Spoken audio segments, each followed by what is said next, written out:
तो हम लोग पढ़े हैं charter act 1853, government of India act 1858 और इंडियन काउंसिल एक्ट 1861। इससे पहले बैकग्राउंड में क्या चीज़ें हुई थी जो हम लोग पढ़ भी चुके हैं पहले। पहला कि रेगुलेटिंग एक्ट 1773, पहला रेगुलेटिंग एक्ट आता है कंपनीज की एक्टिविटीज़ को रेगुलेट करने के लिए, ठीक है, जिसमें गवर्नर ऑफ जो बंगाल होते हैं उनके लिए एक परिषद की स्थापना होती है, एक 4 सदस्यीय परिषद की स्थापना होती है, ठीक है। और अब 1833 में कंपनी की पूरी एक्टिविटीज खत्म कर दी जाती है, ठीक है। जो कंपनी की मोनोपोली होती है वो खत्म हो जाता है, एकाधिकार खत्म हो गया कंपनी का, अब कंपनी का कोई अस्तित्व नहीं रह जाता है, ठीक है। और गवर्नर जनरल ऑफ बंगाल जो था वो कहलाया जाएगा अब governor general of India. Governor general of Bengal कहलाया जाएगा governor general of India. Company का कोई महत्व तो रह नहीं गया। उसी तरह जब गवर्नर जनरल काउंसिल का काम बहुत बढ़ जाता है, अब पूरे देश में राज करना है और काम बहुत बढ़ गया है, तो परिषद के भी काम बहुत बढ़ जाते हैं, जिसके कारण परिषद को, गवर्नर जनरल की जो परिषद है, गवर्नर जनरल की जो काउंसिल है, उसको कामों के आधार पे 2 पार्ट में डिवाइड कर दिया जाता है। कामों के आधार पे 2 पार्ट में डिवीजन हो जाता है उसका। एक होता है एग्जीक्यूटिव और एक होता है लेजिस्लेटिव। एग्जीक्यूटिव विंग जो बनती है उसको कार्यकारिणी काम दिए जाते हैं, और जो लेजिस्लेटिव विंग होती है उसको विधायी काम दिए जाते हैं, विधायी। और इसी का नाम रखा जाता है भारतीय Vidhan Parishad, Indian legislative council.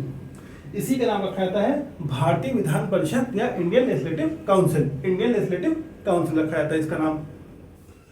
इसी इंडियन लेजिस्लेटिव काउंसिल के अंदर, इसी भारतीय विधान परिषद के अंदर पहली बार स्थानीय प्रतिनिधित्व दिया जाता है, लोकल रिप्रेजेंटेशन दिया जाता है।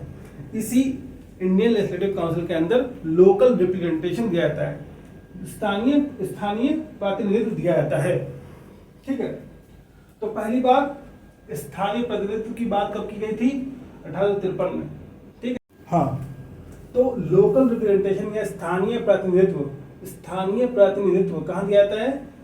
इस जगह पे, ये ट्रिक बनाया मैंने, मद्रास, बॉम्बे, बंगाल एंड आगरा। आगरा भी है, ठीक है, तो यूपी सेक्शन में आ भी सकता है। मद्रास, बॉम्बे, बंगाल एंड आगरा भी है। तो आगरा में भी स्थानीय प्रतिनिधित्व दिया गया था। इस सवाल ऐसे बन सकता है सवाल कि किस जगह पे, उत्तर प्रदेश की किस जगह पे सबसे पहली बार 1853 के अनुसार लोकल रिप्रेजेंटेशन या स्थानीय प्रतिनिधित्व दिया गया? किस जगह दिया गया? तो आगरा दिया गया, ठीक है। और इसी चार्टर एक्ट 1853 के तहत सिविल सेवा में खुली प्रतियोगिता का भी इंट्रोडक्शन हुआ। यहाँ पे खुली प्रतियोगिता भी इंट्रोड्यूस की जाती है, ओपन कंपटीशन इंट्रोड्यूस की जाती है, और भारतीयों को भी अवसर मिलता है, भारतीयों को भी अवसर मिलता है। अब आगे आते हैं गवर्नमेंट ऑफ इंडिया एक्ट 1858, जिसको बोलते हैं गुड गवर्नेंस एक्ट। 1857 की क्रांति होती है बहुत ही बड़े स्तर पे। 58 में इंडिगो रिवोल्ट भी होता है, नील विद्रोह होता है बहुत ही बड़े स्तर पे, जिसकी वजह से ये होता है कि अब हमको जो वो करना है, एडमिनिस्ट्रेशन करना है, जो प्रशासन करना है भारत के अंदर, वो सीधे क्राउन से करना है, सीधे ब्रिटेन से करना है, सीधे सांसद की जवाबदेही तय करनी पड़ेगी। किस सांसद की? ब्रिटिश सांसद की जवाबदेही तय करनी पड़ेगी। हम वहां से शासन चलाएंगे भारत के अंदर, तो गवर्नर जनरल ऑफ इंडिया क्या बन गया? वाइसरॉय ऑफ इंडिया बन गया। गवर्नर जनरल ऑफ इंडिया बन गए वाइसरॉय ऑफ इंडिया, और पहले वाइसरॉय कौन बने? लॉर्ड कैनिंग बने, ठीक है। इसका मतलब क्या हुआ कि वाइसरॉय का मतलब हुआ कि ब्रिटिश क्राउन का प्रतिनिधित्व, ठीक है। तो ये सीधे जो वाइसरॉय बनेगा वो ब्रिटिश क्राउन का सीधे प्रतिनिधित्व बनेगा, वही उसको रिप्रेजेंट करेगा भारत के अंदर। और एक पद बनाया गया, इसका नाम है सेक्रेटरी ऑफ द स्टेट बनाया गया। तो ब्रिटिश पार्लियामेंट ने अपना जो प्रतिनिधित्व रखा वो सेक्रेटरी ऑफ द स्टेट रखा, मतलब ब्रिटिश संसद को ये रिप्रेजेंट करेगा, सेक्रेटरी ऑफ द स्टेट, और क्राउन को रिप्रेजेंट करेगा कौन? वाइसरॉय ऑफ इंडिया रिप्रेजेंट करेगा, ठीक है। और बोर्ड ऑफ डायरेक्टर और board of control, board of director and board of control ये कब बनाया गया था? ये चार्टर एक्ट 1784 में बनाया गया था। चार्टर एक्ट 1784 में बनाया गया था। इसमें हमने बताया था कि पहली बार मतलब उसी में होता है, ये पहली बार क्या, उसमें क्या होता है 1784 में जो पिट्स इंडिया एक्ट होता है, पिट्स एक्ट होता है 1784, उसमें ये होता है जो कंपनी के अंदर जो कमर्शियल वाणिज्यिक चीजें और पॉलिटिकल राजनीतिक चीजें दोनों का विभाजन हो जाता है, ठीक है। तो जो बोर्ड ऑफ डायरेक्टर होता है वो कंपनी की चीजें देखता है, मतलब कमर्शियल चीजें देखता है, और जो बोर्ड ऑफ कंट्रोल होता है वो पॉलिटिकल या राजनीतिक चीजें देखता है, पॉलिटिकल या राजनीतिक चीजें देखता है, ठीक है।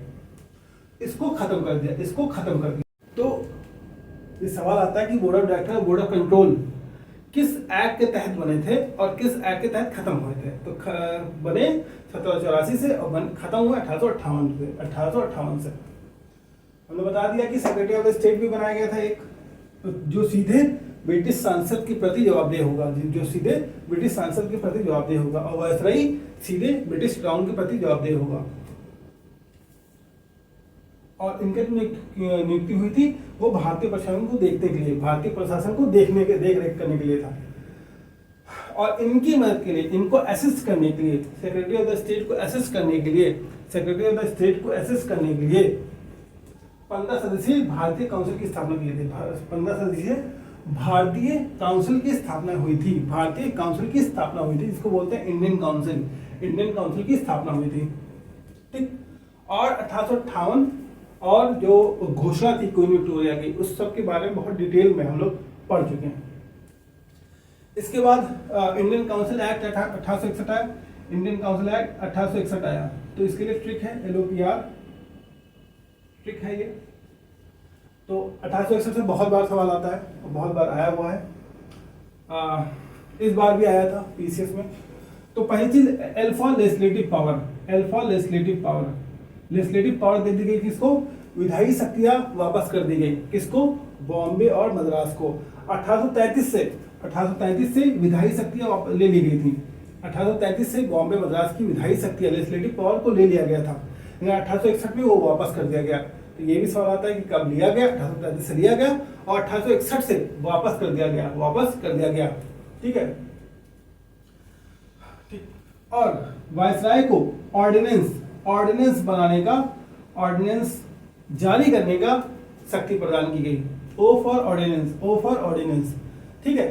तो वायसराय को अध्यादेश जारी करने की शक्ति दी गई, वायसराय को अध्यादेश जारी करने की शक्ति दी गई, ये हो गया, ठीक। ऑर्डिनेंस हम लोग जानते हैं, कॉन्स्टिट्यूशन में पढ़ते हैं, ठीक है, 123 और आर्टिकल 123 और आर्टिकल 213। इसके बाद पोर्टफोलियो सिस्टम, पोर्टफोलियो सिस्टम की शुरुआत हुई, P for portfolio system, P for portfolio system, portfolio system की शुरुआत हुई। इसमें क्या होता है, जैसे आज भी यही फॉलो किया जाता है कि अलग अलग कामों को अलग अलग विभागों में बांट दिया गया। जैसे चिकित्सा संबंधी है तो चिकित्सा विभाग बना दिया गया, शिक्षा संबंधी तो शिक्षा विभाग बना दिया गया, तो और जैसे पुलिस संबंधी तो पुलिस विभाग बना दिया गया। तो अलग अलग विभाग बना दिए गए और अलग अलग लोगों को जिम्मेदारी दी गई उस विभाग को संभालने के लिए, ठीक। तो इसको बोलते हैं पोर्टफोलियो सिस्टम। तो पोर्टफोलियो का सिस्टम का जननायक या उसको शुरू करने वाला कौन है? लॉर्ड कैनिंग है। इसी के समय में एक्ट भी आया था और 1858 का भी एक्ट आया था। तो लॉर्ड कैनिंग के बारे में डिटेल में हम लोग बात कर चुके हैं। अच्छा, first time representation to Indians, पहली बार भारतीयों को प्रतिनिधित्व दिया गया, भारतीयों को पहली बार रिप्रेजेंटेशन दिया गया, ठीक है। किसके अंदर? भारतीय विधान परिषद के अंदर, भारतीय विधान परिषद के अंदर इंडियन लेजिस्लेटिव काउंसिल की बात हो रही। तो पहले जो रिप्रेजेंटेशन दिया गया था, स्थानीय प्रतिनिधित्व दिया गया, तो भारतीयों को नहीं दिया गया था। 1853 में जो प्रतिनिधित्व दिया गया था वो भारतीयों को नहीं दिया गया था। अगर सवाल आएगा कि पहली बार भारतीयों को कब प्रतिनिधित्व दिया गया, वो 1861 में ही दिया गया, 1861 में ही दिया गया। इसीलिए आर, ये है आर, तो LOPR। और कौन कौन रिप्रेजेंटेशन किसको मिली? भारतीय विधान परिषद के अंदर, इंडियन लेजिस्लेटिव काउंसिल के अंदर किसको मिली? Raja of Banaras, Maharaja of Patiala and sir Dinkar Rao को, इन तीनों लोगों को मिली पहली बार रिप्रेजेंटेशन या प्रातिनिधित्व मिली इंडियन लेजिस्लेटिव काउंसिल के अंदर या भारतीय विधान परिषद के अंदर, ठीक है। तो एल फॉर लेजिस्लेटिव पावर वापस मिल गई किसको, बॉम्बे मद्रास को। ओ फॉर ऑर्डिनेंस, अध्यादेश जारी करने का की पावर मिल गई किसको, वायसराय को। पी फॉर पोर्टफोलियो सिस्टम शुरू हो गया। आर फॉर रिप्रेजेंटेशन मिल गया, पहली बार इंडिया को इंडियंस को रिप्रेजेंटेशन मिला किसके अंदर, इंडियन लेजिस्लेटिव काउंसिल में, भारतीय विधान परिषद के अंदर, ठीक है।